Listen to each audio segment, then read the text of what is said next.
ఇప్పుడు నేను చెప్పిన పథకాలతో పాటుగా సబ్సిడీ విత్తనాలు అందజేయటం కోసం, పంట రుణాలు ఇవ్వటం కోసం, రుణాల మీద మాఫీ, పంట రుణాల మాఫీ లేదా పంట రుణాల మీద వడ్డీ మాఫీ చేయటం కోసం చాలా పథకాలు ప్రభుత్వాలు రూపొందించినాయి. ఇక కొన్ని ప్రైవేటు సంస్థలు, ఎన్‌జీఓలు కూడా రైతుల కోసం స్కీమ్స్ తీసుకొచ్చి కొంత రైతులకు సహాయం చేసే ప్రయత్నాలు జరిగినాయి.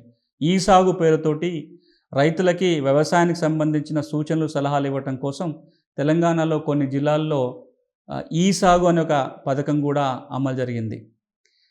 ఇవి ఇట్లా చెప్పుకుంటూ పోతే ఇన్ని పథకాలు ఉన్నా సరే రైతులకు ఇప్పటికి కూడా ఆశించినంత మేలు ఇంకా అందట్లేదు. ఇంకా చాలా చేయాల్సిన అవసరం అయితే ఉంది.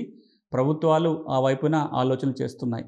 మనం రైతుని రక్షించుకుంటేనే, రైతు బాగుంటేనే మనం బాగుంటాం. కాబట్టి ఇంకేం చేసైనా రైతు తన కాళ్ళ మీద తను నిలబడేలాగా, తను పండించిన పంటని గౌరవప్రదంగా మార్కెట్‌లో అమ్ముకొని రూ. 4 మిగిలేలాగా ప్రభుత్వాలు ఎప్పుడైతే చేయగలుగుతాయో అది రైతుకు మంచిది, మనకు మంచిది. అది జరిగేంత వరకు ఇలాంటి కార్యక్రమాలు మనం కొనసాగిస్తూ ఉండాలి.